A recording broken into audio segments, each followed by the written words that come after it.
Thank you for listening to the BjjBrick Podcast. We'll be bringing you Brazilian Jiu-Jitsu and good times. We hope to flatten your Jiu-Jitsu learning curve, help you get the most out of your grappling ability, and meet your goals both on and off the mat. Welcome back, my friends, to the BjjBrick Podcast. This is episode 234. My name is Byron Jabbar. I'm here with Gary and Joe, two guys they call the king and queen of the brick while they're on the basketball court. I don't really understand what's happening with that, but we got a great show. We have Moku Kahawai with us, and he's a up-and-coming ultra heavyweight black belt. You're going to see a lot of him, and we have a great interview with him right around the corner. Brick guys, I didn't know that this went to basketball as well. You know, I actually thought I was pretty good at basketball. I guess I'm not. We're not the king and queen of the brick. We take turns being the king. A little known fact here. Okay. Byron, and we bring Byron in as the queen. When I think you're talking about bricks, I think you're meaning when we're D'ing up Byron, the queen, who's playing basketball, we throw it, every time he takes a shot, we throw it so hard off the backboard, it's a brick. You know, we're blocking every one of his shots. Yeah, his 3-inch vertical leap makes it a little bit easier. Oh, man. They don't call him Byron Lambier for nothing. Byron Rodman. Except Rodman's better looking. And dressed is better as well. Yeah, better fashion sense. Yeah, absolutely. Yeah. We do have a great show, a lot of information coming to you from Moku, and really glad to bring him with you. We've got a great quote this week, and Joe has the article of the week later on. Outstanding show, packed full of information and good times. But and we have a rare change to kind of the show. Gary has an off the mat lesson this time. Well, I was telling Byron a story about myself, and he said we have to make it the off the mat lesson. So I really had no choice, and that's how it became a rare change. But you know, as I've got older in life, you know, at the ripe old age of 51, ripe young age, I like to say, I feel like I've become content and happy with my life. You know, I'm kind of, you know, where I'm at, where, you know, I have fun, I got a good job, you know, it just seems like, I always almost say it's like Groundhog Day. You know, I just wake up and do the same stuff over and over again. And last week's episode, you know, we're kind of talking about goals, and, you know, kind of a little bit off air too and on air, but Byron and Joe were talking about, you know, all the stuff they're doing and all the goals they set. And I sit there and think, man, I haven't really even I don't ever set any goals. The last goal I set was, you know, to stop drinking pop about 4 years ago. And, you know, I guess that was a big goal for me, but I just don't ever really set goals. And so, you know, I just was thinking that, you know, compared to Byron and Joe, I'm kind of the loser of the group.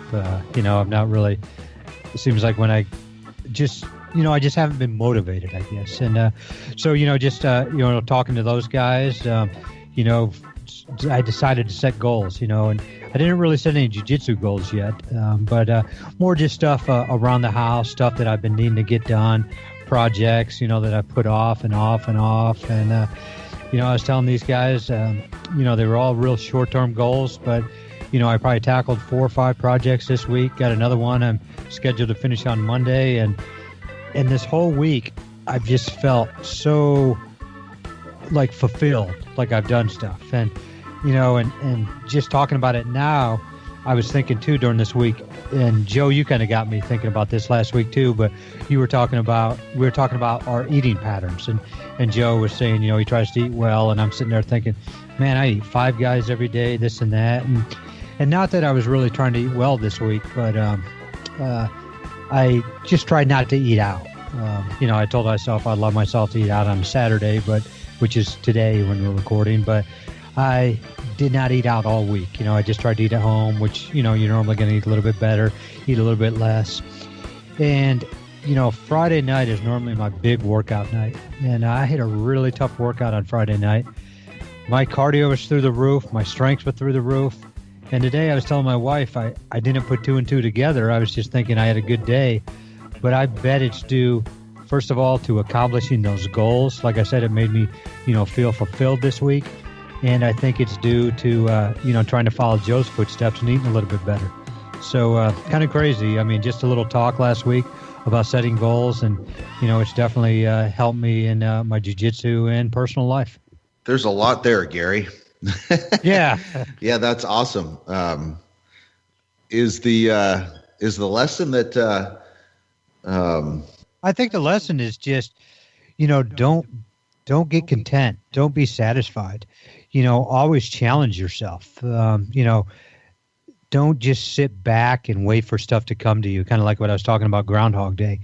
Go out and try to better yourself each and every day. And, and that's what I'm going to try to do. Like I said, I just became content, and, I've probably been that way for the last couple of years. And, I don't know if it's my age and, where I'm at in my career, and just thinking that, really I don't have much more to accomplish.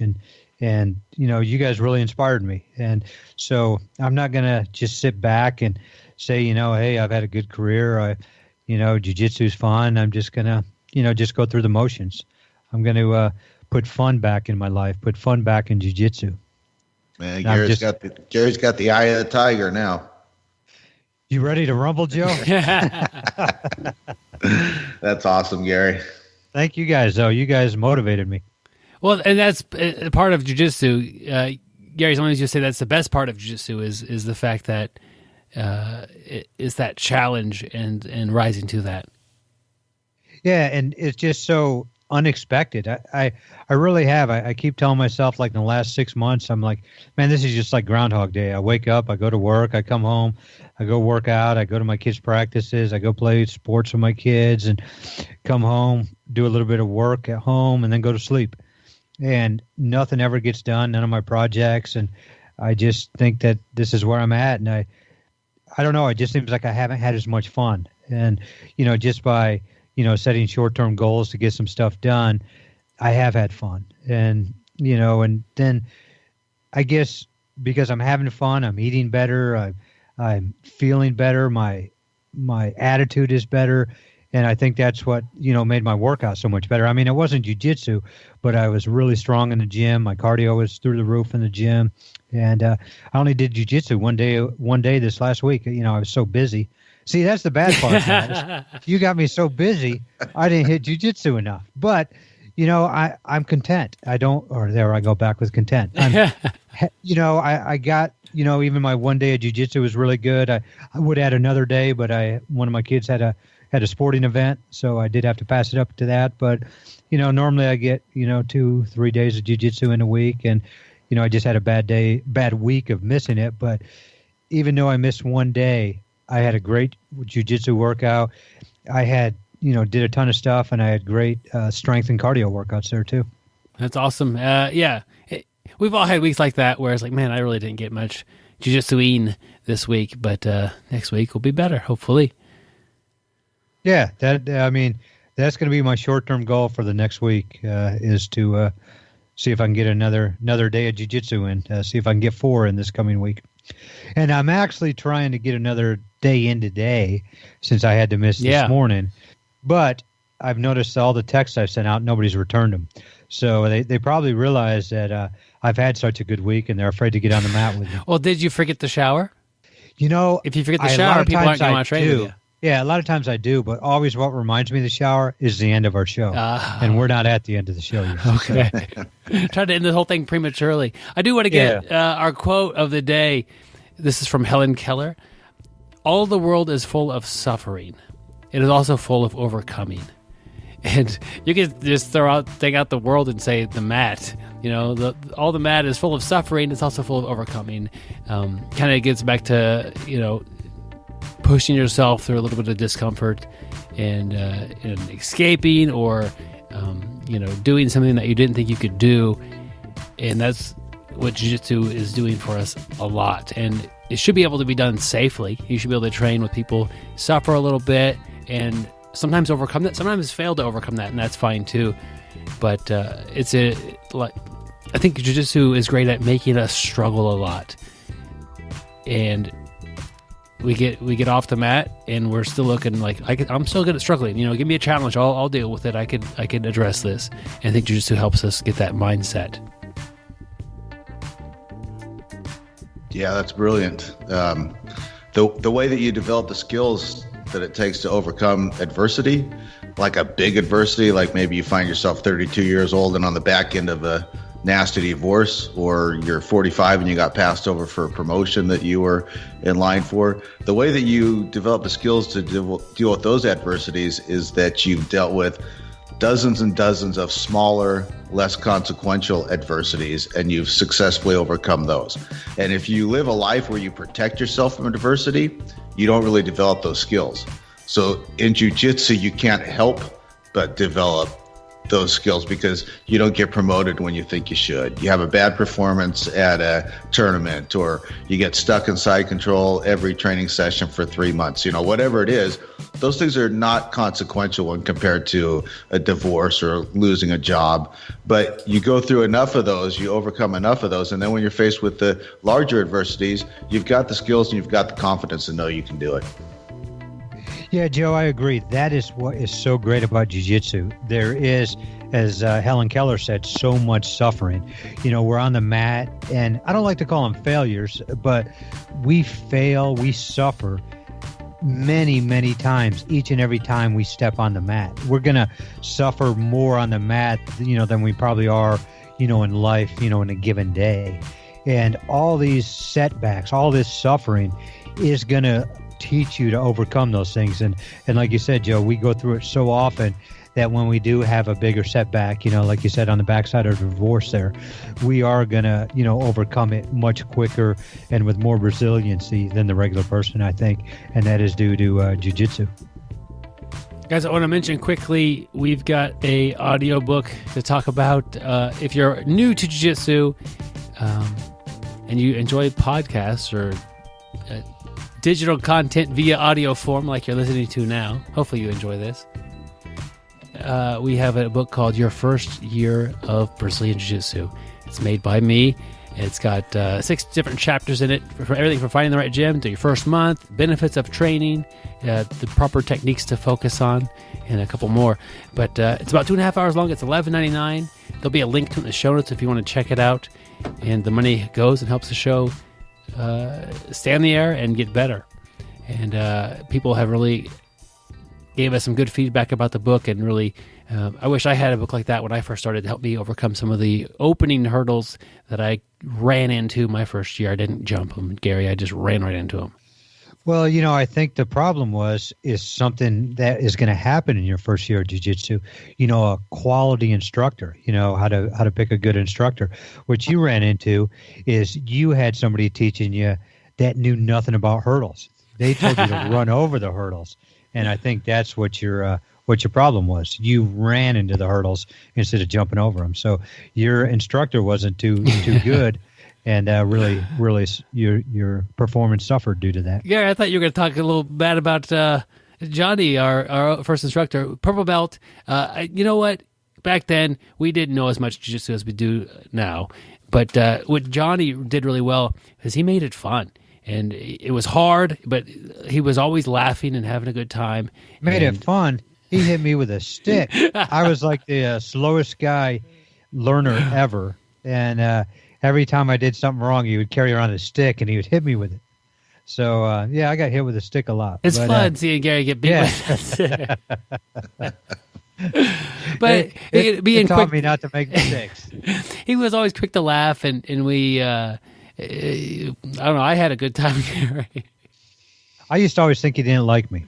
But, he taught me so much, and, he taught me kind of like what we were just talking about, the quote, I had a lot of suffering on that match, especially when I first started, but, I overcame it. I'm not going to stop. Perseverance. I just kept going.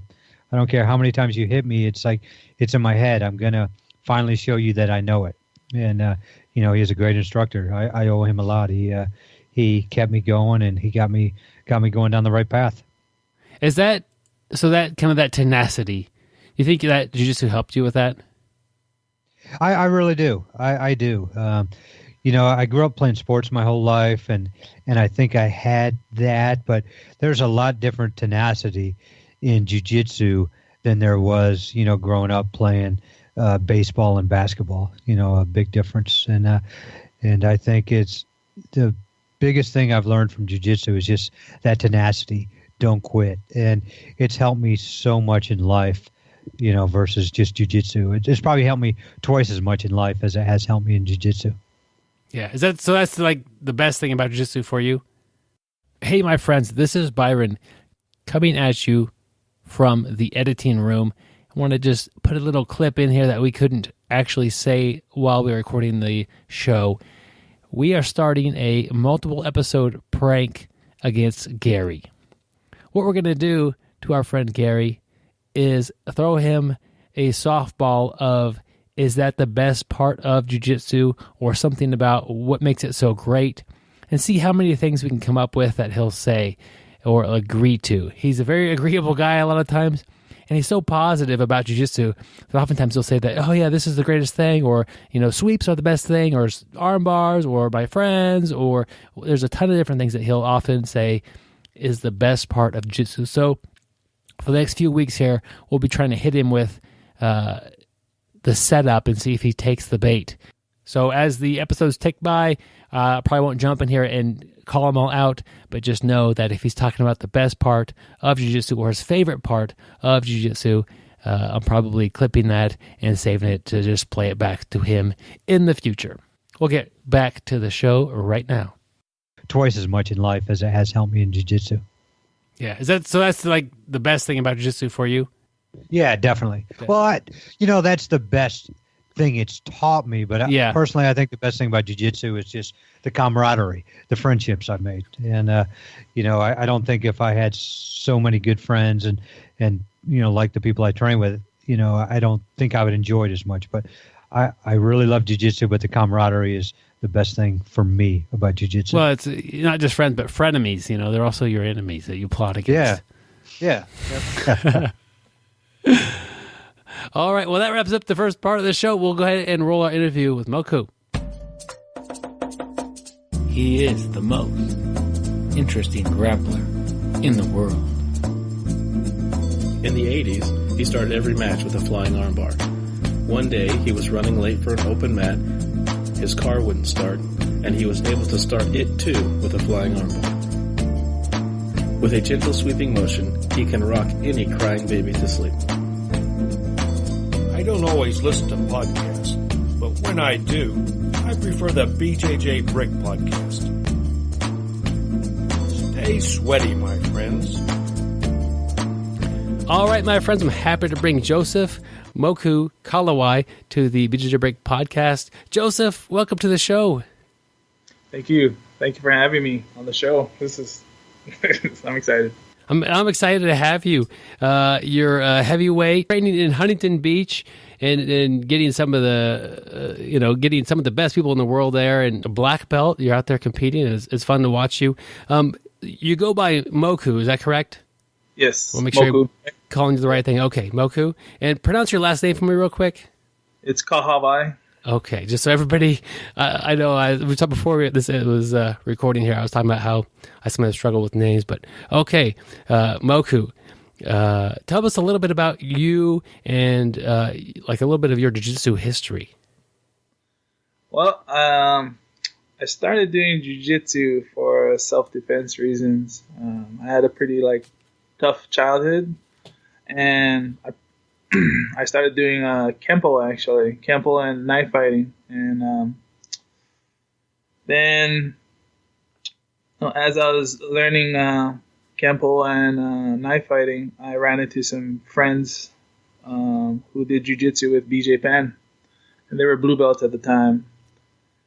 And as I was going with them, they were doing I don't know what they were doing. They were pulling guard, and they're trying to tackle me down, and I was like, bro, if you try to tackle me, I'm going to fillet you.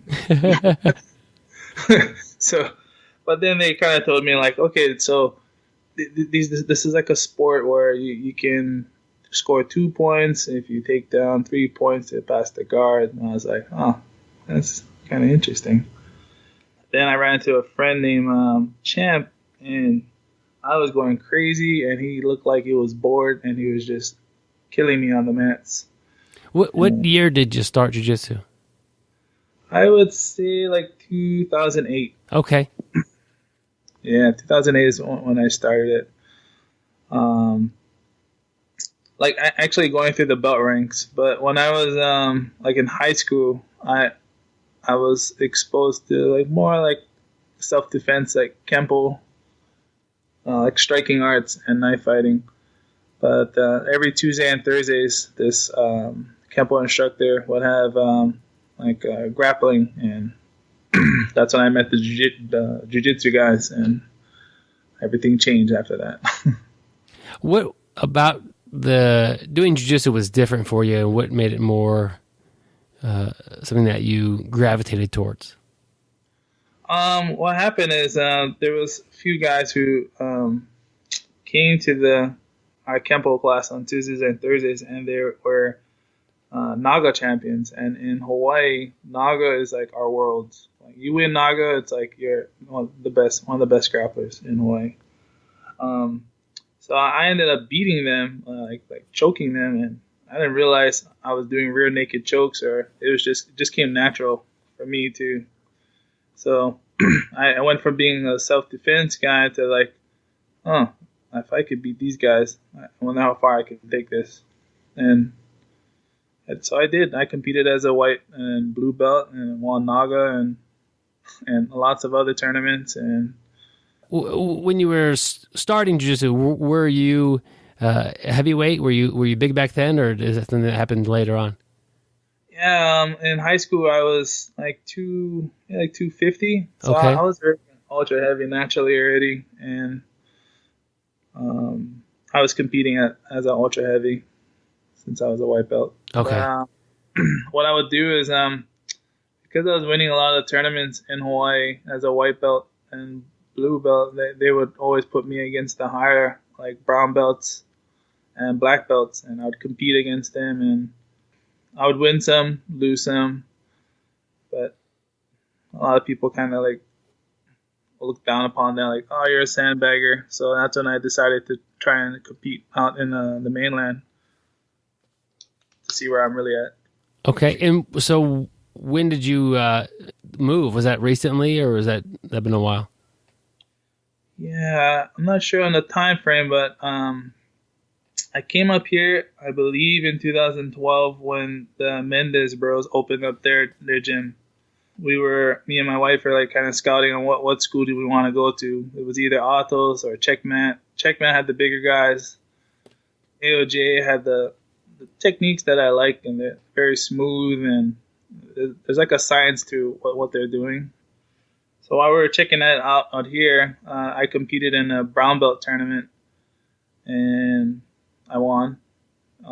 So that kind of really like made me want to move out here and see what I can do against and try and win a world title. Back in Hawaii, you said that Naga was like the biggest thing you could win there, and it was a real big deal. How many tournaments were there for you to? Was there a few a year, or every month there was something to jump in and compete, or what was that like? Naga happens like one time a year. Yeah. And there were other small tournaments that happened. It was like Triple Crown was in there. There was some local kind of like jiu-jitsu tournaments, like smaller ones, but everyone really wanted to win the Naga, like the belt. But were you competing several times a year, or just? I would say maybe 4 tournaments a year. Okay. And when you moved, you were a brown belt by then? Yeah, I was a brown belt by then. The school I was under was Charles Gracie, and I was a blue belt when I was with them. And I kind of went up the ranks, kind of just teaching myself. He was an instructor from Santa Cruz, and he opened up a school in Hilo, and kind of just gave me the title of instructor. So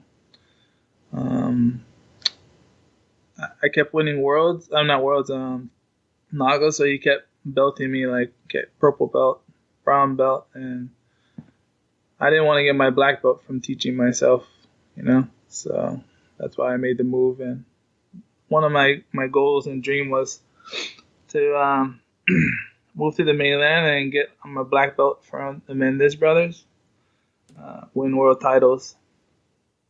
Yeah. Wow, that's pretty cool. So you moved here.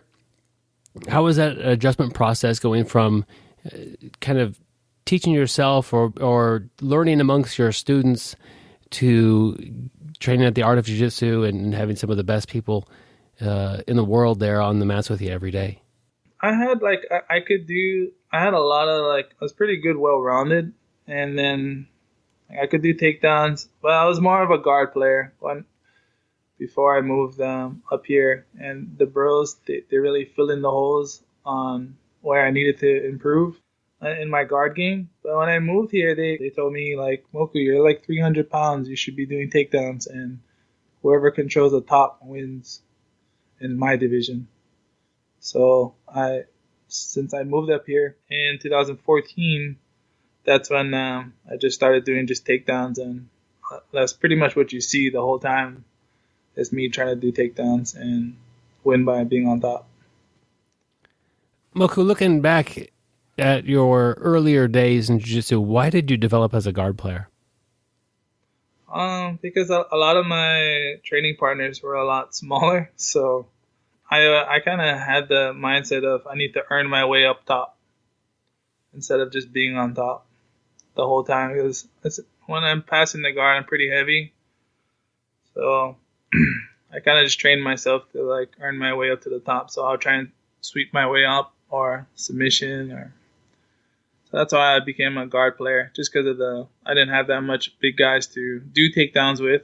I think a lot of us can relate to preferring guard, especially early on, and then getting that habit of not really developing your takedowns. And then looking at you're a black belt and you're working on your takedowns, and you move there as a brown belt, and they're like, hey, you got to start playing top and learning, to get really good at takedowns. But you're not learning takedowns against white belts and blue belts. You're learning them against the best people out there. What was that like? Yeah, definitely.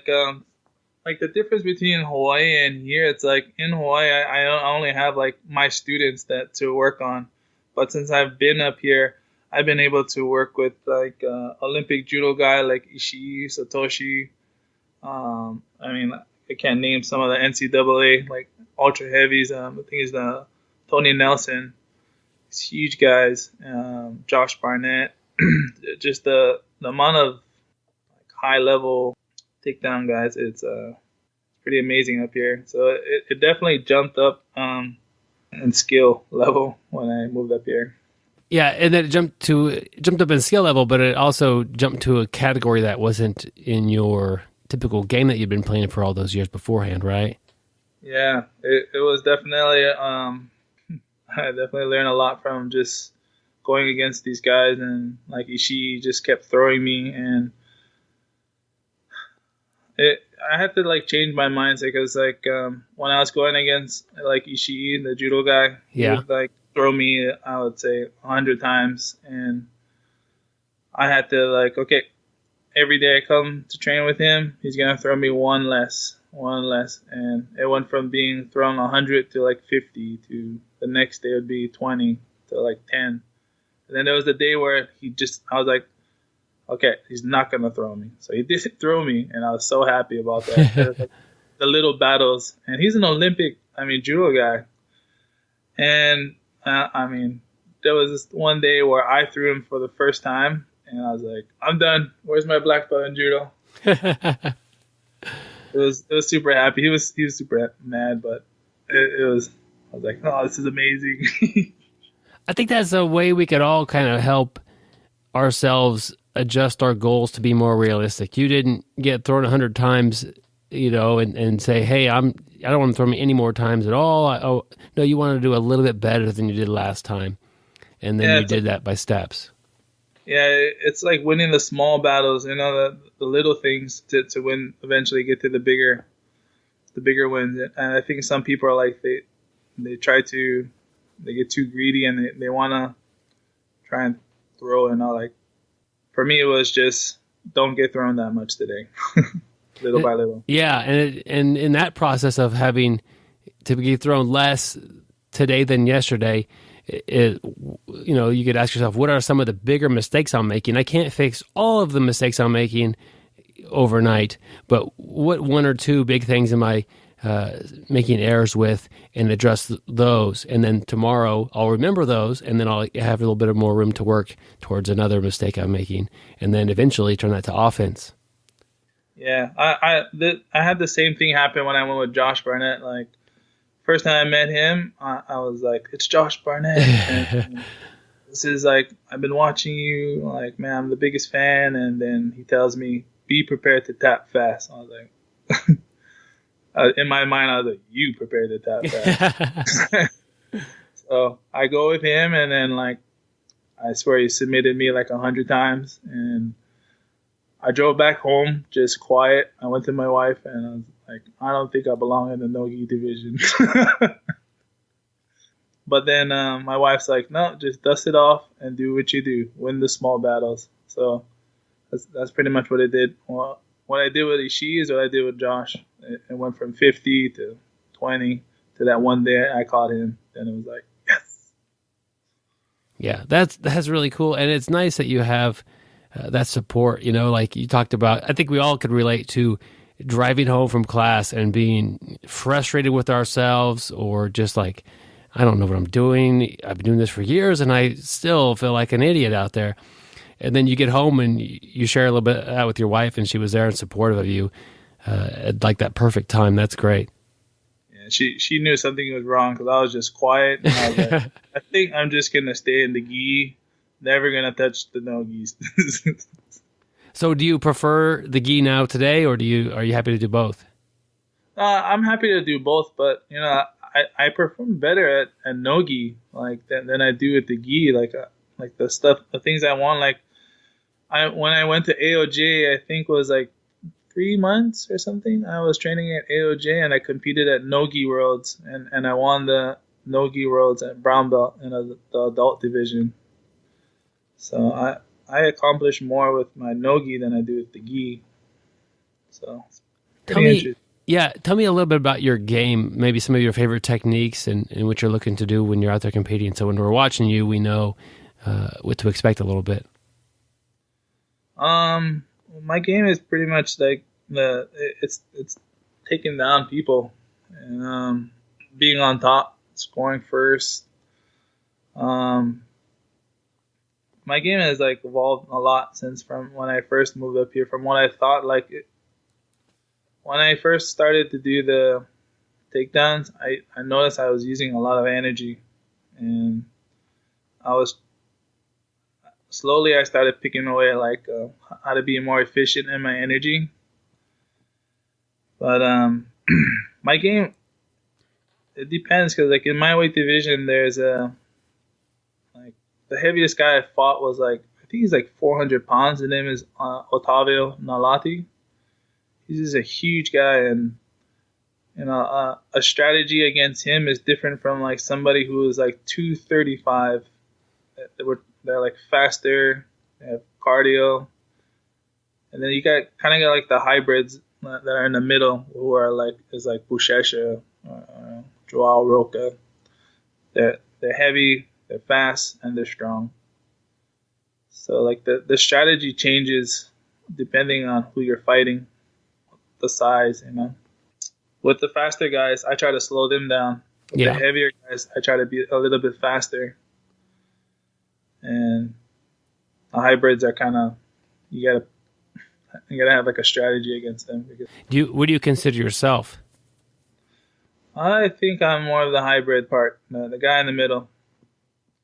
But I'm fast, and I'm also heavy. I think I'm besides Otavio, I'm like 300 pounds, and I'm also fast. But the cardio seems to be the problem for me. You mentioned a little bit about your using too much energy sometimes with your takedowns, and that was a problem at the beginning. I think I have the same problem right now. If I'm working takedowns, I'm working too hard. What advice do you have for somebody like that? It's definitely gonna be like repping it out and like drilling, and also doing technical work on fine tuning like the little things that I do a lot of specific sparring. Like, let's say there's like the entry and then there's the finish, right? Yeah. So we would like spar really hard for the entry, and once I get like a single leg on you, then my friend will just my training partner will just kind of like let me do any takedown to him. But then on the other end, like my friend will let me enter with whatever takedown I want, but then fight me on the finish. You understand? Yeah. So working both part and understanding where I'm using the most energy and being efficient with the energy. And do you do drastically different takedowns with the gi on versus no gi, or do you kind of do the same style of takedowns? I do different because with the gi you can do a lot of more judo techniques. Yeah. Like, I like uchimatas, kochigaris, and a lot more judo. But I've been applying a lot of wrestling, like mixing the wrestling with the judo. So you can kind of hide your technique, like when you attack in like combination with like a judo technique with the wrestling and back to judo. It's really hard for your opponents to really catch on to what you're doing. Yeah.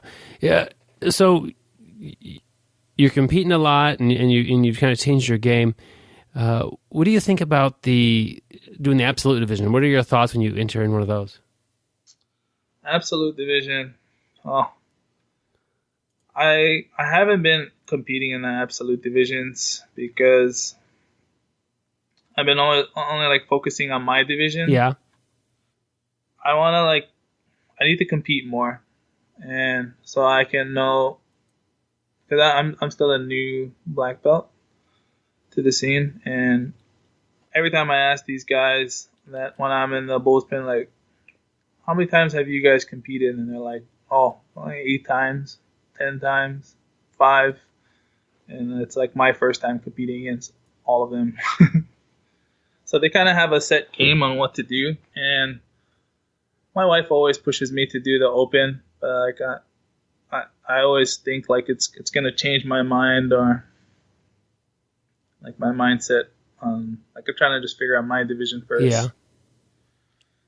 But my instructors are always like, man, you're going to kill it in the open. That's what I mean. As a fan, you would think watching you in the open, it would be you'd have a significant advantage. I mean, you're big, but you're also fast, and you play, like you talked about, that hybrid style of game. That's a great, looking at that person, that's a great person to compete in an open weight class division. But it's, I totally respect you. You're focused on your division, and you're wanting to beat the people that are there with you at that place.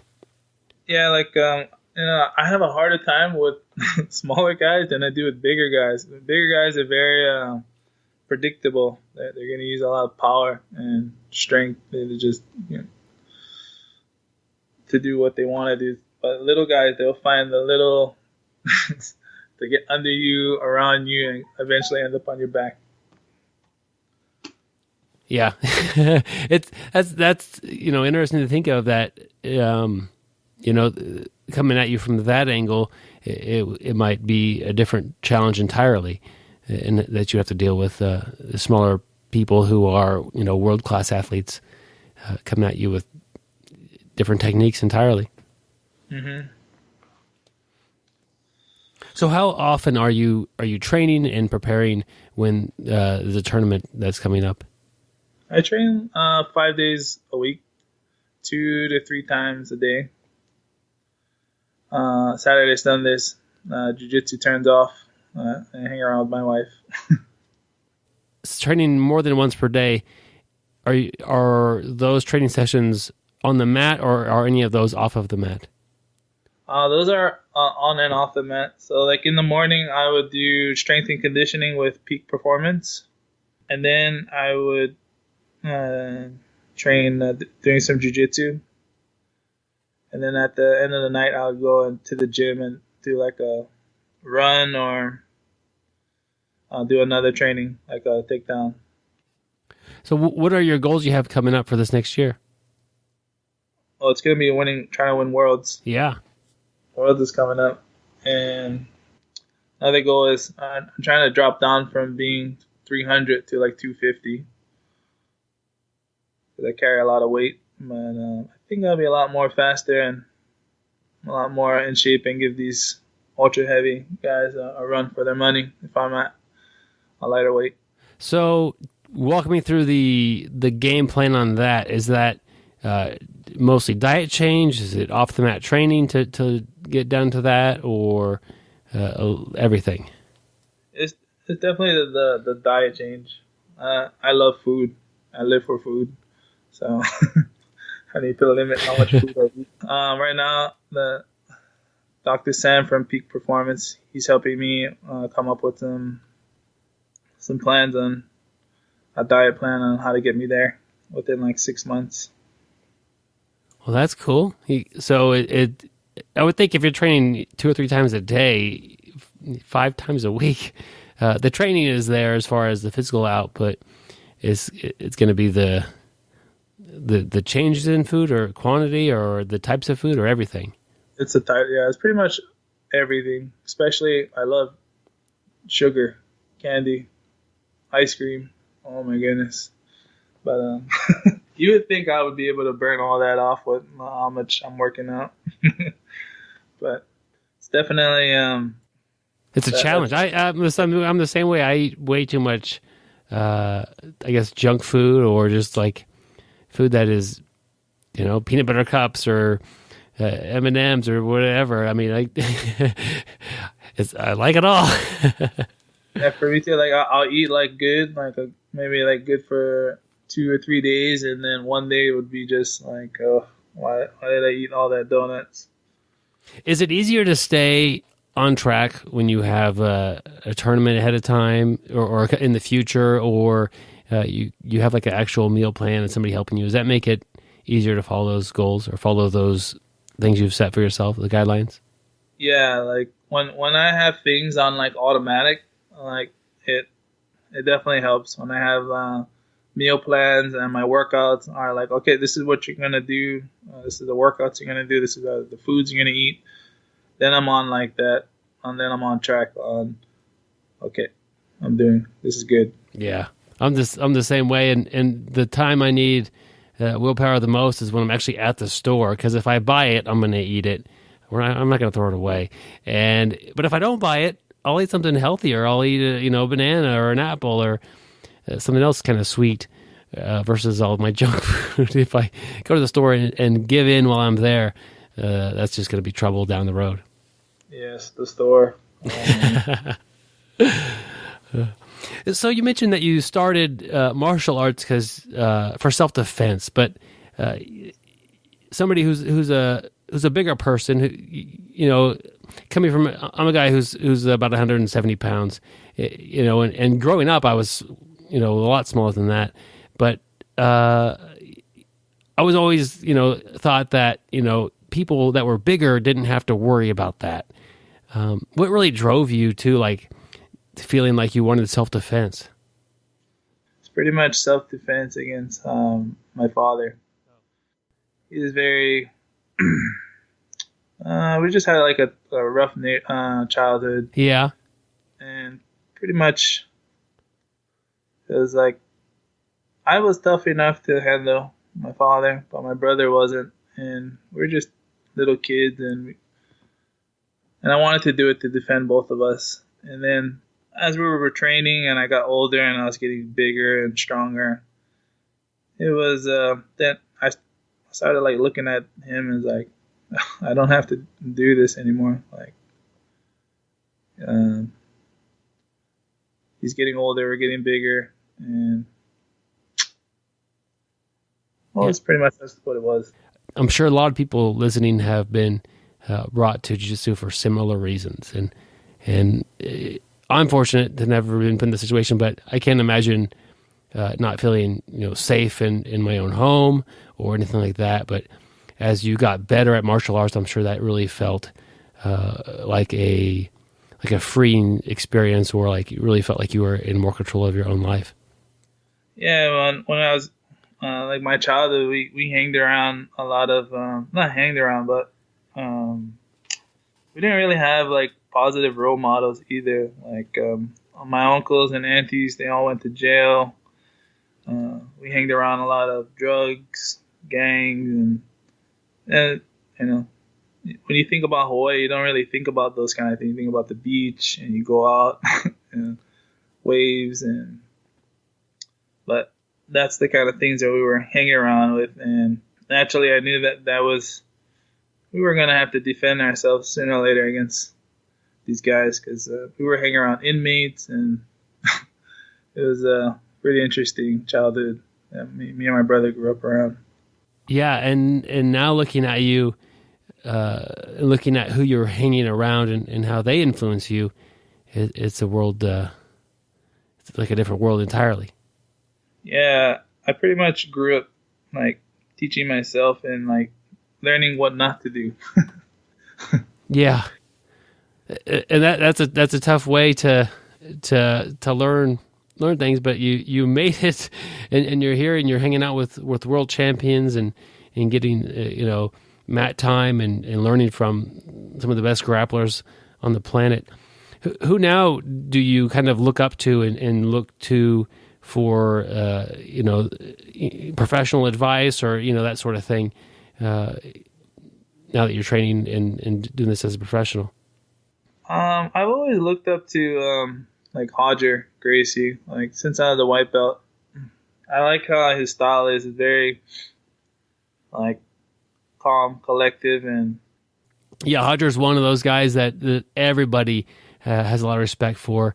Amazing on the mat, and then also a nice guy off the mat, and like what a great role model as far as, especially for a heavyweight to be looking up to and wanting to perform like that. Yeah, so like one of the things I like about like Hodger is he can win the match by just being calm and collected, but I was like, you see other sports, they always tell you go for the kill, tackle, or like always aggressive. Like I always hanged around like aggressive people and aggressive sports. So watching him do what he's doing was like, wow, that's very interesting. Yeah, I've got a couple questions here from a listener named Michael. He wants to know what kind of training methods that you do are different when you're rolling with the smaller training partners. How do you, keep it beneficial for you and them and make sure it's safe at the same time? What do those training sessions look like? When I'm going with them, I try not to put any weight on lighter guys. I try to focus more on weight distribution and like more movements, like body movements. And when they're like, when we're playing like the Baron Bowler game, I will play with them and go underneath, and like I try not to smash them and use like all the attributes I have, which is weight, strength. It's a sensitivity that you have to build up. It's not gonna come natural. Like I've rolled with lightweight guys since I was a white belt, so it took a while to learn how to roll with them without hurting them. Yeah, and I read an interview by you, and you really need to build that trust with them and let them know that that you're a safe training partner.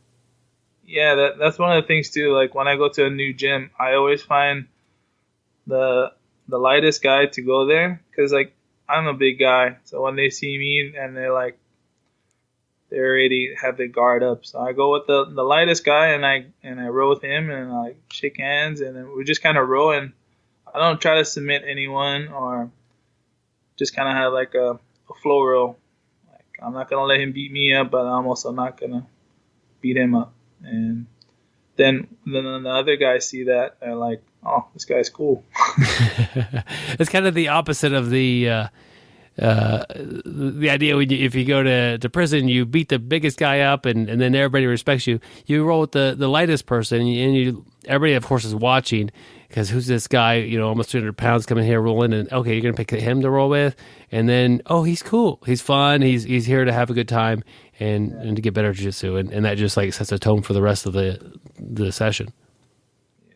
But if I went against the instructor and I started like just murdering him, then it's like, oh, you're not allowed here anymore. Yeah. You want to try to avoid that type of a situation. By the time you do roll with the instructor, or you've made that relationship, even if you're going hard, you're still not crushing them, and some instructors have a hard time rolling with people who are from outside and come in and really take it to them. But some, are humble, and they don't have to portray the image of being the best person in the world at jiu-jitsu because they have a little school somewhere, it just depends on the personalities, I guess. Definitely the personality, for sure. Another thing that Michael was wanting to know about is how can he train with bigger teammates and really help them out? How can he train with bigger teammates and help them out? Like advice for the smaller person, like what can I'm 170 pounds. If we're gonna roll, what should I be thinking about or doing to make sure that you actually aren't just bored and not getting anything out of this? You're just going through like a roll with basically somebody who's 100 pounds lighter than you. But is there anything that I could do to help you get a better roll out of this? Yeah, definitely. Like some of the things I do is with the smaller guys, it's always good to just be fast. Like if you're fast, be fast, because with the heavier guys, they need to learn how to limit their movements, like their mobility. I always try to do that when I'm going against someone fast. I try to slow them down, whether it's with a lapel guard or some kind of guard that will slow them down. And just being fast on big guys, that'll help them a lot. You mentioned a little bit that when you roll with the smaller people, you don't want to crush them, you don't want to use your weight. And then you've also said that you've had, the idea of competing in the open weight class division is a tough idea to do because they come at you different things. But do you think you would, just because when you train with somebody who's lighter, you don't crush them, you think that you would kind of hold back a little bit just naturally in competition with a lighter weight person, or would you be able to just turn that switch and play a real crushing game to a lighter weight opponent? Yeah, so that is like a huge thing about entering the open division. It's that purpose. When I go against lighter guys, like my natural tendency is to like be more agile and flow, so it does like prevent me from actually smashing them because it's just hardwired from like white belt, just be flowy. And that's like one of the hardest things I have a problem with, just smashing the lighter guys. Yeah. But when I go against the heavier guys, I'm smashing them. Yeah, I can see that being a thing that isn't less of a technique and more of just a mental thing. Okay, it's okay to smash this person. This is a competition.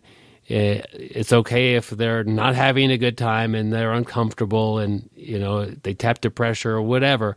All those things are acceptable. They also entered this division, and they that's part of the deal. Yeah, for sure.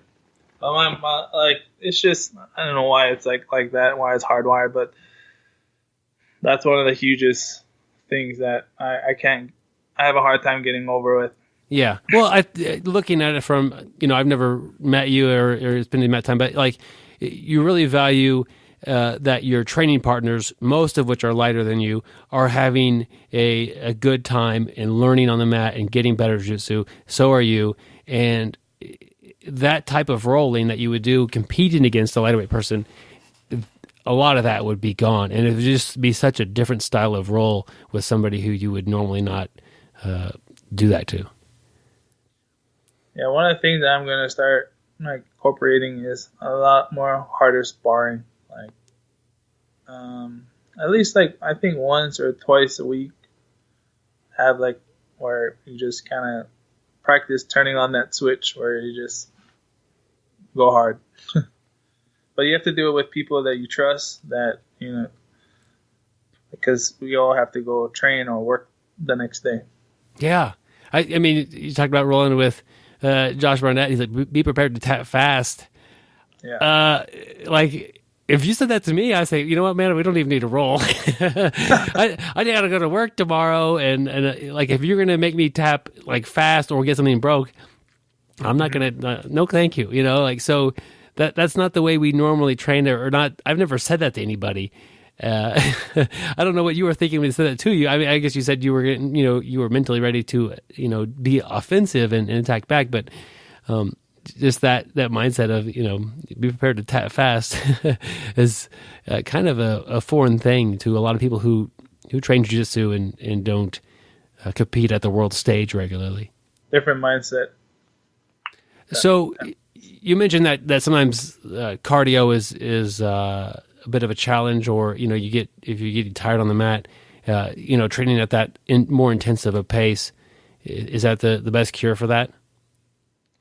Yeah, I find that, like, just finding that certain group of people and just going attacking as fast and as hard as you can, because in competition, it's you versus the time and the scoreboard.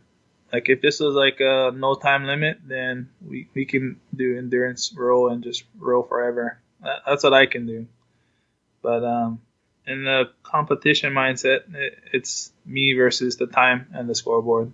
The time and the scoreboard will always dictate if you're going to chill when you're up by points, or you need to put it on when you're down by points. How much of getting tired out there, because I have no experience in heavyweight jiu-jitsu, but how much of getting tired out there is based on the position that you're in? We get pretty tired, especially in the grip fighting, because a lot of our in the ultra heavy, we're grip fighting, and grip fighting will get you really tired if you've ever done grip fighting before. From standing grip fighting? Yeah, from standing, because you're trying to gain positioning on them, and then they're breaking their grips, or they're pulling away, or like I always have a hard time with this guy is named Otavio. And he's so big and strong, and like he's 400 pounds. So usually when I push and pull somebody, they move, but this guy does not move, and he he moves me. So it gets kind of like tiring, and I don't really have a training partner that's as big as and as strong as him. So we get pretty tired from the stand up, just from doing the grips and then trying to do takedowns, like takedown attempts. Yeah, it messes with you mentally, you know, when you fail at trying to do a takedown, and you fail, and you're like, what was it, like, it takes like 3 or 4 times before your mind starts to tell you, okay, you can't, don't do that anymore. Yeah, and then part of with, you know, submissions or takedowns or any of that stuff is you need to have confidence that it's going to work. If I'm armbarring you, and in the back of my mind is there's no way this is going to work, it's not gonna work. You're gonna get out for sure. If I'm gonna shoot a takedown or try something, and in the back of my mind you've already, you know, countered it 3 times, I've got to have confidence that the armbar will work. You know, he does have arms, or he does have a neck, and you could submit these things, or my shot is good, and if my timing is just right and I do it perfect, you know, it could work. And once that confidence with your takedowns or anything goes away, they become much more unlikely to be successful. Yeah, because then this has to become like a mental, emotional game after that. You're like telling yourself, I can't take him down, or I have to go harder. And if you don't train, like, you know, have hard sparring, you know, your conditioning will go out the door. Yeah, just from the sheer maybe stress factor of it, not just the actual what you're doing, but your heart's just racing just from the competition of it. Controlling your emotions, like being angry, and like once you're angry and like you're telling yourself like you suck, or you can't take him down, and then you start playing mental mind games with yourself, and then you get tired. So how do you avoid that? I avoid that by it has to be. I think it has to go with like the training that you're doing. Like I was telling you, like the specific training. So like, me and my friends would do like hard grip fighting for like, I don't know, like a minute, as hard as we can. Try to grip each other, pull each other around. Try to ingrain that we train hard, so we should be able to go. Cool. That grip fighting is exhausting, and I know that you're training with people who are doing judo and jiu-jitsu and getting all sorts of different angles in wrestling. But how is it different grip fighting somebody who is that elite judo practitioner versus the jiu-jitsu people? I just find going with the judo guys, their sport is more geared to grip fighting and throwing and takedowns. Whereas the jiu-jitsu guys, if they feel like they're being threatened, then they're just going to, like, in the stand-up, they're just going to pull guard. And judo guys, they don't have that option of pulling guard. It's either thrown or be thrown, you know? It just forces you to work that takedown even from, like, when you have the bad grips, or, you need to counter it versus just pulling guard. Yeah, but there's some things that you can't do in judo that you can do in jiu-jitsu, so it kind of like blocks you a little bit. So like in jiu-jitsu you can have a cross collar grip, and but in judo you can't have that grip. For like, if you grab that grip, then you have to throw already. So some parts of judo kind of like blocks me from like my jiu-jitsu game, my jiu-jitsu stand-up game. Whereas like in judo, like if you grab the belt, say like you're doing like an underhook game and you grab the belt, in judo you have to throw immediately. And in jiu-jitsu you can grab the belt all day. That's interesting differences that will definitely affect the outcomes. And you mentioned that the judo is very explosive. Well, I guess you have to be. If you get the grip that you need to perform your throw, you've got to do that throw, and you can't think about it. You can't wait a little while, but you just have to go. Yeah, judo guys, when they go for any throws, they fully commit everything. Whereas jiu-jitsu guys, not so much. They do it like halfway, and then if they fail, they'll pull guard. Yeah, that's we see that a lot. But in the ultra heavyweight, it tends to be an advantage to be on top, and is what everyone's currently playing. Yeah, you see a lot more of the stand-up game, obviously, in the heavier weight classes. Yeah, the stand-up game. But, I've been getting taken down and then using my guard, and I'm going to try to start playing guard a little bit more, because I'm very surprised on how good like my guard retention is in the ultra heavy. There might be a little switch into my game. Cool. That'd be neat to see. Is that just kind of bringing back your old style that you grew up playing for all the years you were? Yeah, like when I fought Vinny in Barcelona, I think I passed this guard, and then I ended up trying to get his back, and then I ended up on my back playing guard, and I started playing a lot of X guard and waiter sweep, and I was like, I have a way much more easier time playing guard than I did trying to take him down. I was like, I think I might be playing guard pretty soon. That's interesting. Yeah, we might, that I would guess would make you harder to predict. If you come out and are willing to exchange takedowns and try to get on top for several minutes, or this guy might pull guard right away. A lot more unpredictable for your opponents to try to figure that out. Yeah, like my plan, like some of the times in my match, I'll try and take them down for like the first, like I'll see what I can do in the first 4 minutes, and I'm doing like a lot of off balancing and seeing where like in the fight where the fight's going. If I can off balance them a lot with my grips and do little fakes here and there, and I keep doing the same thing, I will continue the takedowns. But if I feel like nothing's gonna happen, and then I'm already thinking about pulling guard. You've had an interesting journey in jiu-jitsu so far, and you clearly have a lot more to go. But it's different for somebody who walks into jiu-jitsu class for the first time and they're over 250 pounds. And so you're definitely one of the, the top percent of size-wise people in there. If somebody's talking to you and, hey, I want to start jiu-jitsu, I'm a bigger person. What advice do you have for them to getting a smooth start to jiu-jitsu? I would say there's that thing where it's the beginner's mind and the know-it-all kind of a mindset where, so like when you're in class, let's say you already know the technique and you just try to like have a beginner's mindset, just take it in, just listen and just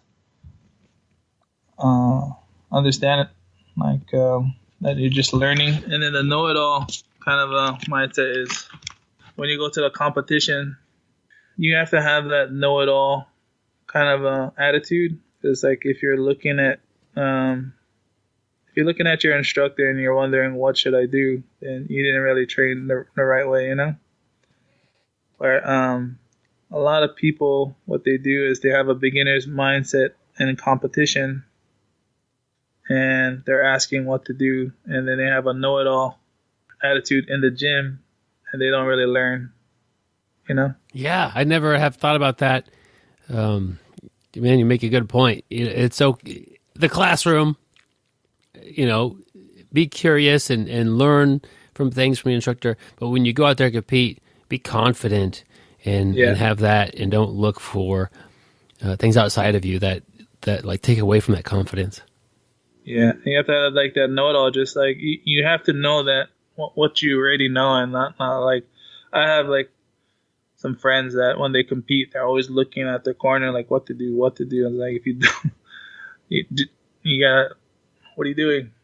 Yeah, that it's a tough spot to be in if you are confused out there. But that's interesting. This concept as far as training versus competing and the different mindset you need to be in.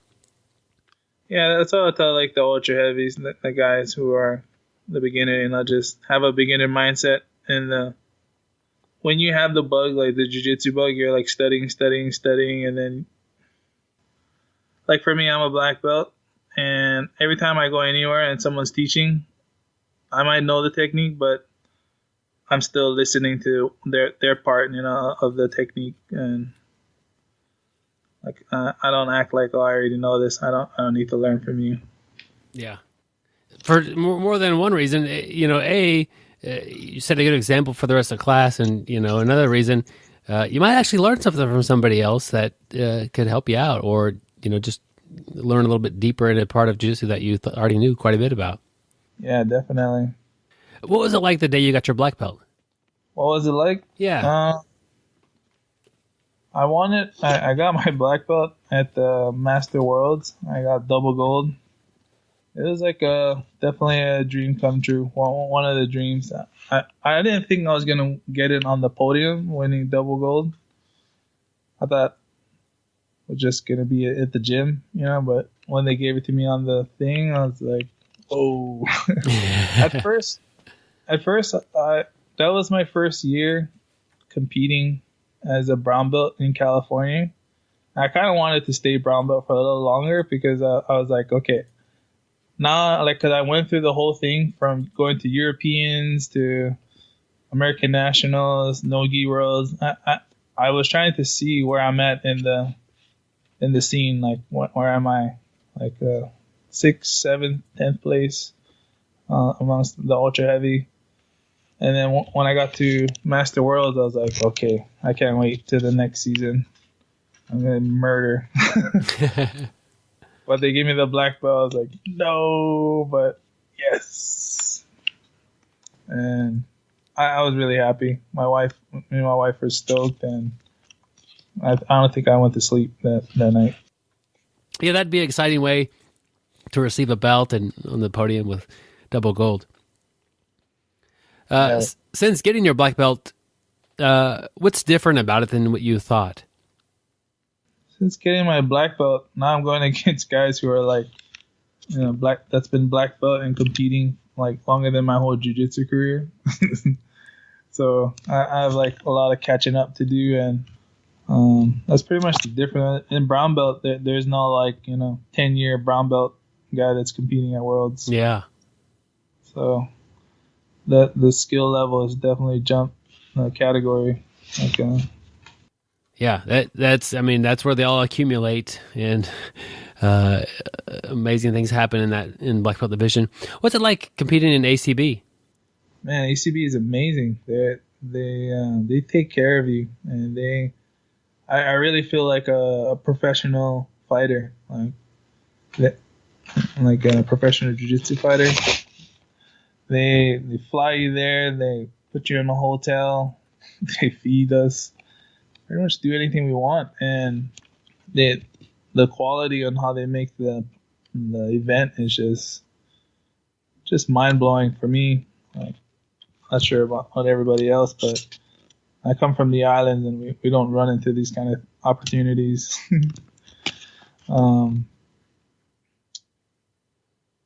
ACB, I never thought I'd get this far to where I'm competing professionally against the highest level. Like a lot of these guys that I see that I'm hanging around with when I go to these ACB events, I used to watch them on YouTube, like white belt and blue belt, and it's just like, oh, it's you. Yeah, it's definitely a different type of an organization, and have some great matches on there. Yeah, they definitely giving us raising the level of for jiu-jitsu athletes to make money, because jiu-jitsu athletes don't make we're pretty poor. With this event, ACB, it's kind of like they're like the UFC, where they have like 3 5-minute rounds. Yeah, and then it's not even it's a little different than that still too, because they penalize, or they give the other person 2 points if you pull guard in the first minute, and then the rounds are scored. Interestingly, you win the round. It's not an accumulation of your points over the whole thing, and if you win by, is it 6 or 7 points, you win it 10-8 instead of 9-10 round. Is that right? Yeah. Exactly. So it's just a different style, a different rule set to a different type of jiu-jitsu competition. But it's great the way they're treating the athletes, and there are definitely a lot of great matches. And yeah, you could find them on YouTube, and they're up there, and you could just watch hours and hours of ACB, and of course you're on there as well. You're training now in Huntington Beach, and you got a couple different gyms you're training at. But tell me where you're training. Mainly I train at the Checkmat gyms, anywhere from like Joel Assis or the Checkmat HQ, Josh Barnett, and at the UFC gym in Huntington Beach. But I'm no longer part of Authos. It's just we had a difference in I needed to make money, and so I got taught a teaching job. They thought the place was a little too close, and I told them that I need to make money so I could provide for me and my wife. Yeah. But they looked at it at a different way, like I was trying to steal their students, and we just had difference in opinion on what I was trying to do, and I wasn't trying to steal no one's students, and I just needed to help my wife pay the bills. Yeah, you can't fault the person for trying to make a living, and you do have to. You're a full-time athlete, and you're competing all over the world, and you've got to have some sort of income coming in like that, and it's great to be part of different teams and great teams, but you need to have a stable home life as well, and bringing in income. And you could look at, well, maybe I'll go get a job doing this, or I could make income with my jiu-jitsu.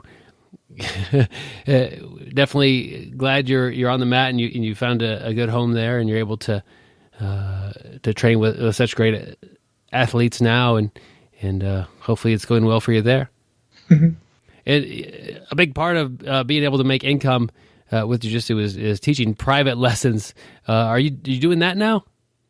Yeah, I'm teaching private lessons. Right now, I have like 4 clients, and they're pretty much they're helping me live the dream. That's awesome, and you're helping them get better at jiu-jitsu. Yeah, and I'm helping them. So you got some private lessons you're teaching. If somebody wants to get a hold of you and maybe take a private lesson from you, how could they do that? You can DM me on my Instagram, Moku Kahawai, on Instagram. Okay. Just message me and I'll message you right back. Okay. I don't know what it is about Instagram or anything else, but sometimes some social media platforms people are really active on and some they are not. But Instagram is the best one to get a hold of you on. Yeah. All right. Good to know. And we'll put links to that in the show notes. Do you have any sponsors or anybody out there helping you? Yes. My first sponsor, which is Tendoka, they were there from like the start, and then it's Shoiro, Peak Performance, my judo teacher from OC Judo Training Center, my friend Lyle Carlson, and my wife. Oh, and sports nutrition. All right. Yeah, all those are important. You mentioned a couple times how supportive your wife is with your jiu-jitsu, and I just think that's awesome. That will having that healthy support from a spouse is definitely key to long-term jiu-jitsu success. Yeah, she's next level. She when I told her like, babe, I think I can win a world title. I think I can do really good in the jiu-jitsu scene here, and she just got offered like a promotion, and it was like jiu-jitsu, my dream, or her big job promotion, and she just went with me, and she took the risk, and now we're up here, and she took a chance. Oh, that's great. Do you ever get her to train? No, she doesn't like.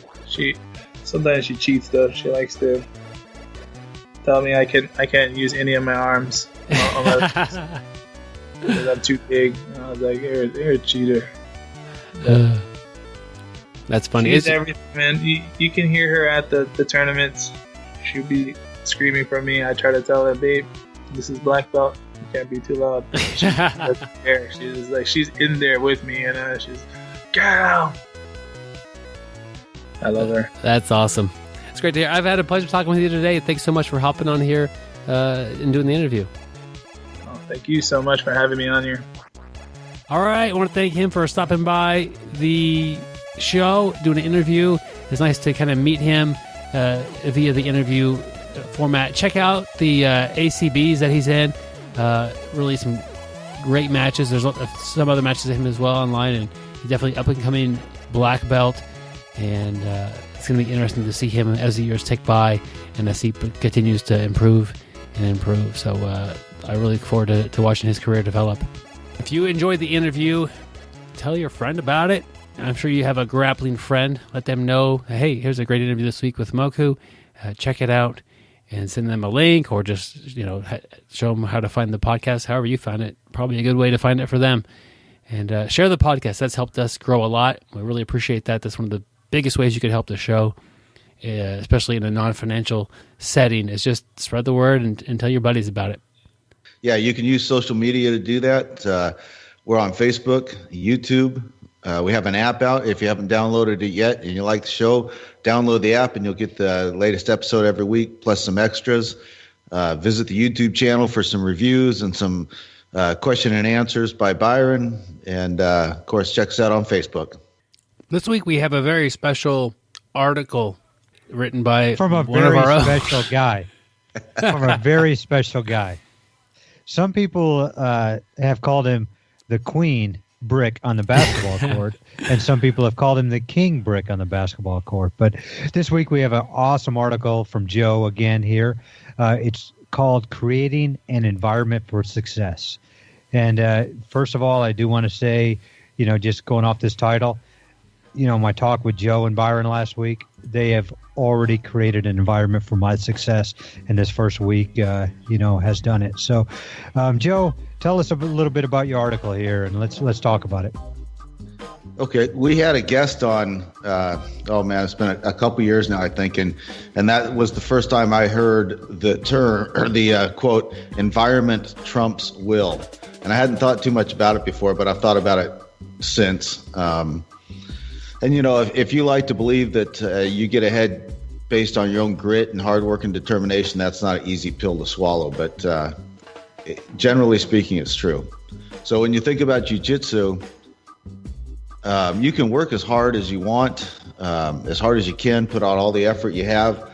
But if you have environmental issues that are holding you back, your journey is going to be difficult. So I looked at a couple of off the mat areas where you might have a negative environment that could set you back, and a couple on the mat ones. So off the mat, the first one is probably if you have a spouse, if you have a family, and you can't get them behind you, you're setting yourself up to be in an environment that's not going to help your jiu-jitsu too much. If your wife's always on you about the amount of time you spend, your kids are obviously missing you, that's not going to be an environment for success. So a couple ideas I would have, and I'm not an expert on relationships by any means, but a couple ideas I would have. One is to keep it fair. Make sure that if you're spending 4 or 5 hours a week doing jiu-jitsu, that you're also spending 4 or 5 hours a week doing other things with your family, or you're giving them opportunities to pursue their passions. Another thing is probably being able to be flexible. And I didn't put this in the article, but Gary, you said something earlier that you only got one day jiu-jitsu in last week because you had family obligations. And wouldn't you say that that's actually a long-term investment in your jiu-jitsu? Oh, yeah, definitely. It's a long-term investment. And I was actually thinking about this morning as Byron's out rolling and I'm, watching a sporting event for my son.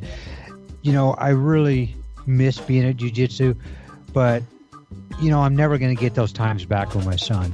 It's something that someday down the road, my son's going to be gone. I'm going to have all sorts of time to do jiu-jitsu, and I'm not going to have time to get back, and watch my son involved in his sporting activities. And, it's going to make my wife happy. And like Joe said, it's going to give me time, the next week to train. And, so it is definitely an investment, in the family to make sure that I'll be able to train in the future.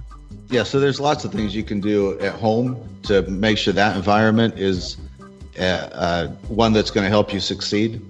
There's a couple, I put in here a couple on lifestyle, and I'm not a lifestyle expert, but I think two paradigms that people can get caught in. One is they're sort of in a workaholic type situation, and they're leaving 5:30, 6 o'clock in the morning for work, and they're eating fast food on the way and taco trucks for lunch, and they've got a desk job, and the stress and the diet, and that can really be detrimental to your progress. And then at the other end of the spectrum is guys that think, how did I put in the article, that beer chugging and belly flops competitions were athletic events, and they're out at barbecues and picnics every weekend, and eating that kind of food and having some beers, and that's not the worst thing in the world, and you probably don't need to eliminate all of that type of recreational activity from your life, but you need to be balanced for sure,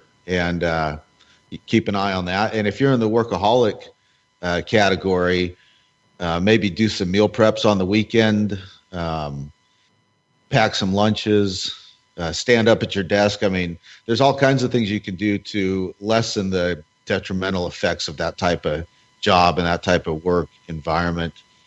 So, that's kind of the off the mat things. Yeah, Joe, you mentioned that you're not a lifestyle expert. Could have fooled me. So you're definitely going with some of the themes of this. You're definitely not the king of lifestyle.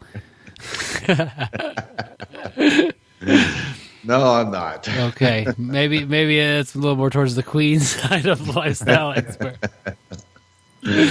Oh my goodness. He's giving, Joe's over here giving great advice, and we come back with that.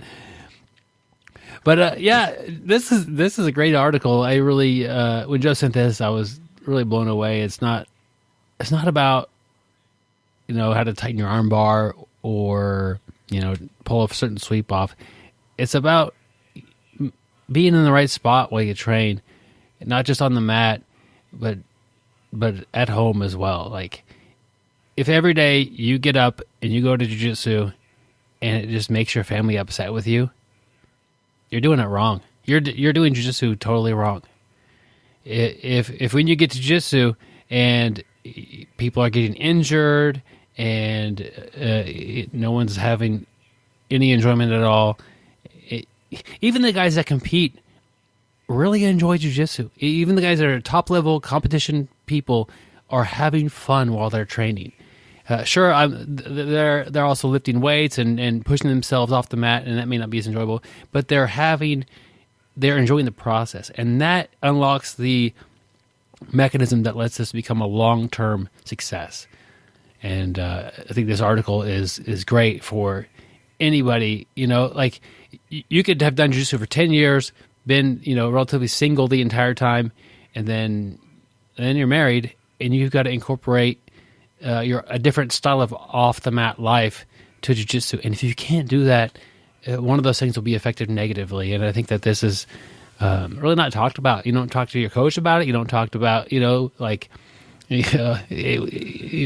you do with your spouse, but you probably should.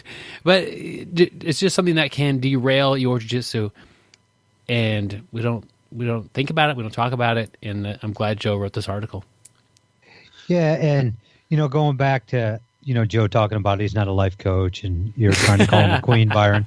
But I like Joe's tagline that he says all the time: train hard, train smart, get better. I like the second part, the train smart. This is really being the smart, training smart here. I mean, we're not necessarily talking about training, but this is bringing in the smarts, the IQ to it. Joe has figured out, to be successful in life and on the mat, there are other factors involved. And, so Joe is just taking it, off the mat. And even though the second part of this article is talking about on the mat too, but Joe just, is using his brains that there is more, to be successful in jiu-jitsu in life than what you're just doing on the mat, or, there's a ton of stuff. And what I really liked about this one, Joe, is you're talking about the workaholic. And, my wife would probably say I'm a workaholic. My boss would probably say the same thing. But, just some of that stuff, like the little hint you gave, the meal prep, pack lunches on work days, and kind of what we were talking about earlier today is instead of going out to eat, I didn't go out to eat this week. But, two really good ones. Take the stairs. It's just going to help you build some leg strength. It's going to take some stress off you. It's going to get your, build your lungs, and standing at your desk. But, really good advice there, Joe. Yeah. If you're somebody that spends a lot of time on the phone at work, get an earpiece and just pace your office while you're on the phone. I mean, there's simple things that you can do that'll counteract some of that. Joe, I can see myself now. I'm going to get an earpiece for work, and I'm going to be pacing down the hall doing shots, single legs, double legs, and everybody's just going to be looking at me while I'm talking to people on the phone. But I think I'm going to do that. Yeah, don't limit yourself to just shots. You can. I can butt scoop. You can butt scoop. I mean, it's like, you're taking too many shots, it would be able to drive home. Yeah. Well, not those kind of shots, Byron. Yeah. Hey, what's funny is that at work, everywhere you go is cameras. There's cameras everywhere at my work. But as soon as you get in the stairwell, cameras are off, and like I'll go down on the way down the stairwell to get out to my car to leave or go somewhere for lunch. And while I'm in the stairwell, I start shadow boxing. but I won't shadow box regular because I was like, somebody's watching that at work. Got to wait till I get away from the cameras.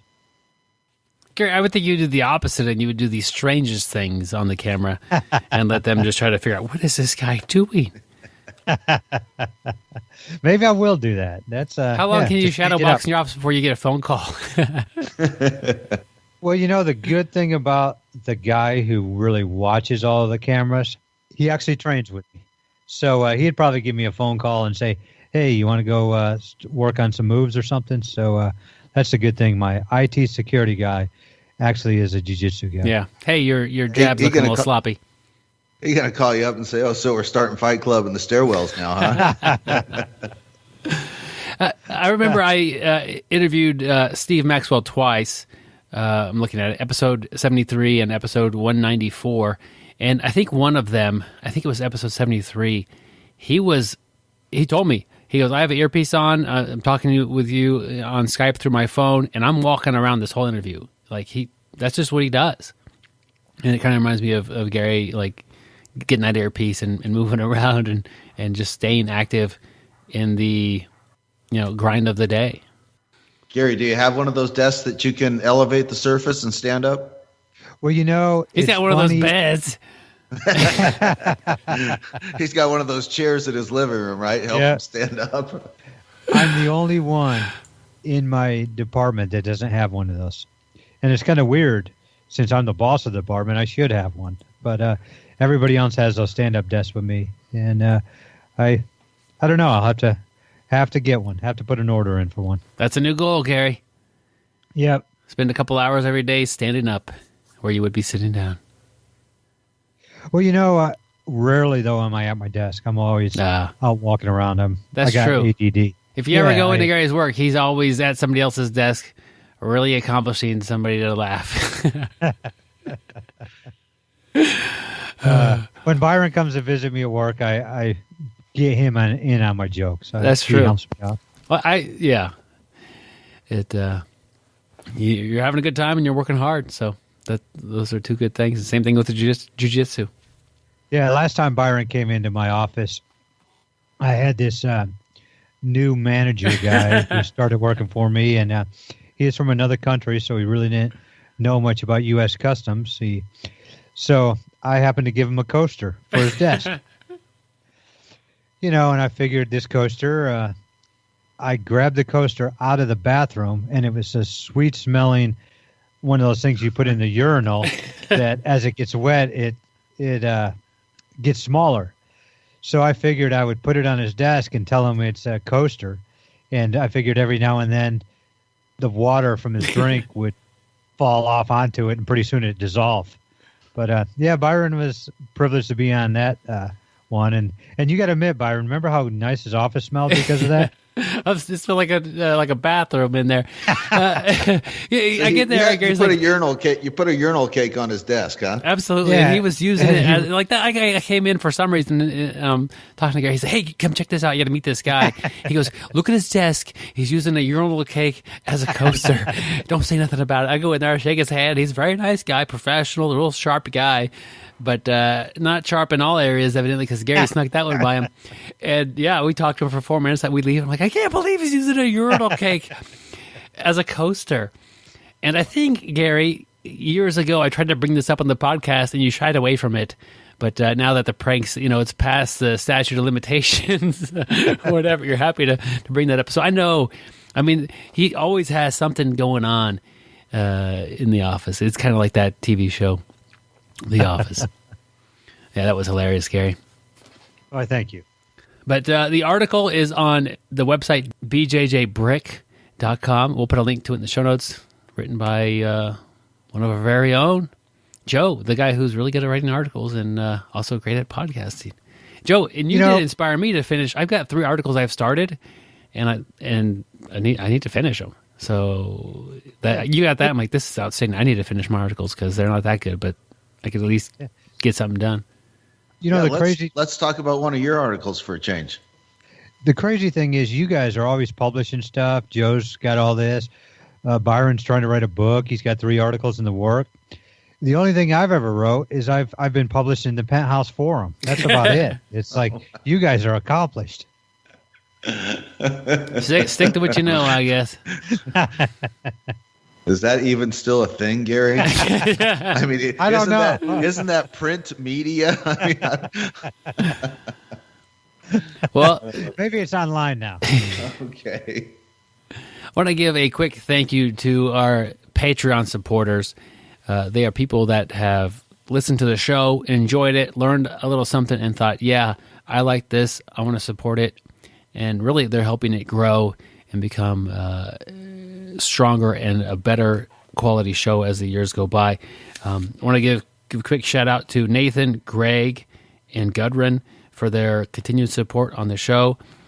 Honored to have you guys supporting us, and it means a lot. And if you want to pledge like $1 per episode, go to the link in the show notes, check it out, and each time an episode comes out at the end of the month or at the beginning of the next month, I should really looking at see when it is. I think it's at the end of the month.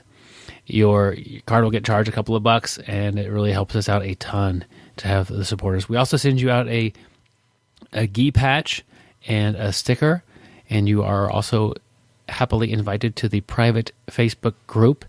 If you just send me a message, the easiest way, if you send me a message with your Facebook page, like your personal one, I'll get you added to the group that way.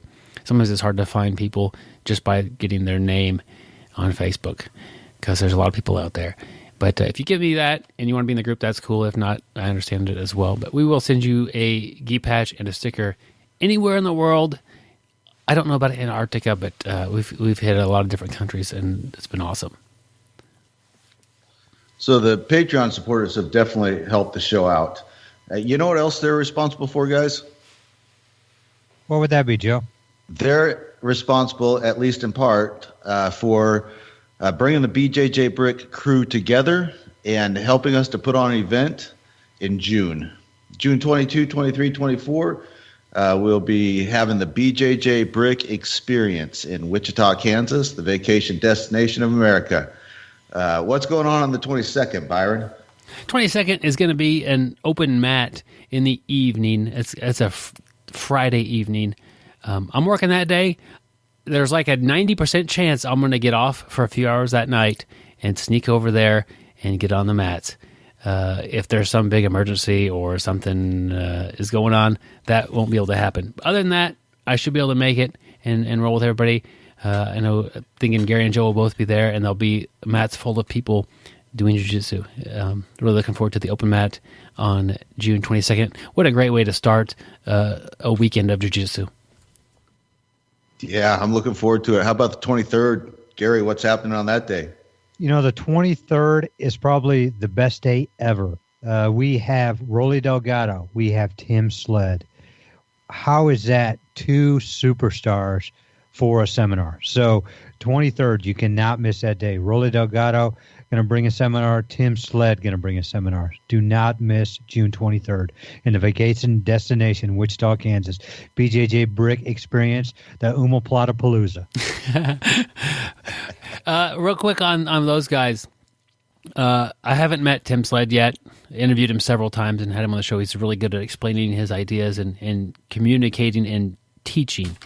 But having not met him, I have his DVD about leg drags. Changed my game. I mean, as far as one of the, I can attest to that. Yeah, one of the biggest changes I've had in the past 3 or 4 years was learning from Tim over a DVD, and I'm really excited and looking forward to meeting him and thanking him for that and learning more. I'm greedy. I want to learn more. And same thing with Rolly. The leg lock game for me has really been developed with Rolly, but Gary, I think, was able to latch onto that, and he's been working hard on the leg lock game, and I think Rolly has taken Gary's leg lock game up several notches. I tell you, when his first DVD came out, legal leg locks, I was on the pre-order and everything for that. I was in his email list, and I thought it was cool the first time I talked to Rolly, and he's like, hey, you were actually one of the people that I have your emails. I felt privileged to do that, but, he's helped my game so much. And you know what I like about his leg lock game is is, it's a straight ankle lock. Everybody is, going heel hooks and everything else. And I've trained with Rolly a couple of different seminars and I told him, hey, my bread and butter is the straight ankle lock. Everybody else is doing heel hooks or whatever. And he's like, hey, that's perfect. That's what you need. And he's just taught me so much about it and, really changed my game. And then, Joe, what is happening on June 24th? Well, we'll be doing some more jiu-jitsu. The BjjBrick crew, led by Byron, will be bringing some technique and some good times. So I'm looking forward to it, and it's good times, guys. Yep. Working on a curriculum for that day. Definitely going to show you guys some of our favorite techniques and hoping to get some Kimura information out of Gary and have him share that with you guys as well. I trying to explain Gary's Kimura game to it's garbage. Straight up garbage. To people, he's not using a ton of strength, but it's just like so clean, and the way you catch it, you don't let it go. You're willing to transition from one thing to the other, but you still keep it together, and your finishes, although you're not muscling it, there's a lot of power involved because you're using your body. Really impressed. And he did show me and my wife a couple of tricks to the Kimura, and it's working great. Looking forward to having him share that. I really just wanted to show it to Becky so he can get you with it. Yeah, that was my goal. Yeah, I can't let her get that far ahead of me, Gary. Well, I can. Oh, man. Well, the good news is these guys, Joe and Gary, have been working hard on an audiobook. That's what correct. book would that be? Well, tell us. Okay, this is the part of. If you're new to the show, this is part of the show where one of us, usually me, will throw a fake title at the other guys and see what they come up with. And this experience, this is almost more of a story than just most of your books are like informational and how to. This is about the time that you guys suited up, joined a 2v2 league of basketball, and literally threw nothing but bricks. And at first people thought you were just terrible at basketball, but they realized that you had some skills, but you didn't want to actually compete and even try. They got rather upset with you. It got heated. Referees were called in, and eventually, the state came in and had to break some things up. But, what happens when you throw nothing but bricks in a game of jiu-jitsu is kind of like, or in a game of basketball, it's kind of like when you go to do jiu-jitsu and you just like stick your arms up, or you just lift your head up all the time and let everybody like, why are you doing this? And I think you just upset everybody that day. And you happen to make state before that. Well, yeah, our opponents were really upset once they realized that Gary was just kind of trolling him, because they thought he was missing by miles every shot, but he was just throwing it at the top corners of the little red square behind the hoop, and his goal was to hit that corner, every other shot. And once his opponents figured out that's what he was doing, they were a little bit miffed. But we can't all be as good of players as Gary. I just tried to get on the court and look good. Yeah, Joe always looks good. Especially from behind. But, but our real goal in this basketball 2-on-2 league was jiu-jitsu. Joe and I, we don't look like basketball players. We don't look like jiu-jitsu people. But we know how to troll people, and we know how to make people mad. And, as you said, Byron, that's what we did. We made people mad. And you may ask, why would Joe and Gary try to make people mad? Why, Byron? Ask us why.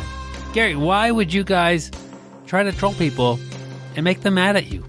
Because we wanted to practice our jiu-jitsu. We didn't want to play in a 2-on-2 basketball league. We wanted to do jiu-jitsu, but our mom signed us up for the basketball league, so we had to do it.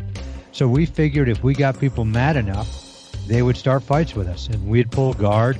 We would end up sweeping, get top position, and finish from there. And even though we lost every game, we did not lose when it came to jiu-jitsu. Nobody ever wanted to play us again. And by the time the playoffs came around, we were the only team left. All the other 2-on-2 teams, they either had broken arms or torn ACLs. And so basically we won the league by default. What's the best sweep to do on the basketball court? I'll let Joe take that one. I wouldn't know. I get the takedown and fight from top position. Nice. Joe's just a bruiser. He just took top position. What would happen is Joe would be driving to the bucket, and they would go to take a charge. So they would just stand still. Joe would throw the ball out of bounds, change levels, and double leg blast him past the end line. Yeah, they got both hands raised up in the air like they're expecting the charge, and it's just perfect. Yeah, and what I would do is Joe's a bruiser. I would use a little finesse. I would go in for the scissor takedown, and end up in the honey hole position and destroy somebody's ankle or knee.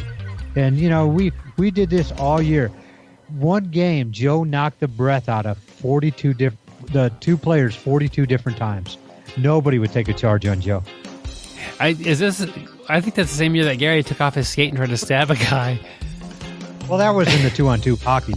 Oh, in hockey. I thought you had the skates on in basketball. The good thing about the audio book is we do have an appendage part in it where Joe talks about, how to pack, for survival in a basketball game. And like Joe would always wear a headband, back like in the old days, he'd wear a headband. But the good thing about the headband is when he'd grab top position, a lot of times he would take the headband off and tie their arms behind their back. Or he would take the headband off and he would choke them with it. So what, Joe's doing is he's training smart, as Joe's tagline. He's bringing the tools to the game. These other guys just, a lot of these teams didn't even wear high tops. After somebody played us once, they wore high tops because they knew we were going for their ankles. Gary, I just got to get one thing straight first. Was it an appendix or an appendage? It was an appendix. Joe is a surgeon of submission. He's actually take people's appendix out with an appendage. True. We hope it wasn't an appendage that took the appendix out. Gary, what is your favorite part about this whole book? I personally like the epilogue. The preface is pretty good. Yeah, but the epilogue is great. But it's such a good book. I would definitely get it for everybody who loves basketball. And jiu-jitsu. Don't forget that. There's a lot of good jiu-jitsu in there. Yep. I mean, some people said it's just, one review I saw from the New York Times said it's just like a bull in a china shop. Yeah, and I like the way Gary views the leg lock game. If you ain't reaping, you ain't trying. Yep. Yeah. There we go. I think Gary was trying to pioneer a sweep called the double dribble, and that's how this whole thing got started. No, Byron, you had that. You didn't read the epilogue. Joe talks about the double dribble in the epilogue. Joe coined the term double dribble is when he choked the point guard unconscious. How many times that guy would dribble coming out of his mouth before he woke up. That's Joe coined the term.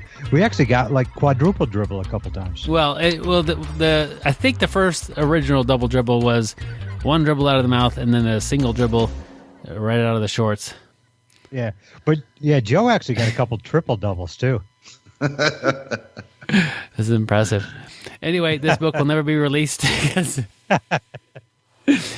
But it's always fun to see what you guys come up with when we kind of give you a random topics to work with. And, man, you guys have some interesting ideas floating around in your skulls. Gary. Yeah, I can actually tell since we first started doing this, and I've been doing this longer than Joe because it used to just be me by myself, and it's great to have a partner now. But I am getting better with this every week. It's like you just get a little bit better. And, it increases the myelin in my brain there, and it's just making me smarter. Every little bit helps, Gary, at this point. I guess it's not making me smarter because I took myself down the wrong path. I just served up a meatball right down the plate to Byron. Oh, man. I had a great time this episode and learned a lot. Thank you to Moku, and had a good time messing around with you guys. The article was outstanding.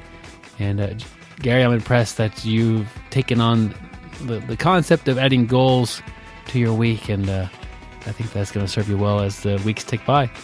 I definitely think so too, and thank you two for motivating me. It's kind of crazy that here I am, a member of this podcast, And our goal is to try to motivate other people to, do jiu-jitsu and spread jiu-jitsu around the world. But I never thought just in our talking on the podcast that you two would motivate me like you did. So thank you. Well, if you would listen to the podcast, it might help you. What, did you say something?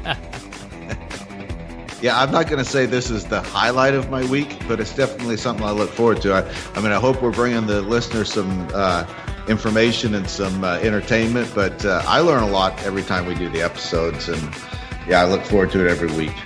As always, stay sweaty, my friends. And don't forget to shower. Train hard, train smart, get better, guys. We'll see you on the mats. And don't take a charge against Joe in basketball. Thank you for listening. I hope you find the time today to roll. After all, the best way to get better at Brazilian Jiu-Jitsu is to do Brazilian Jiu-Jitsu.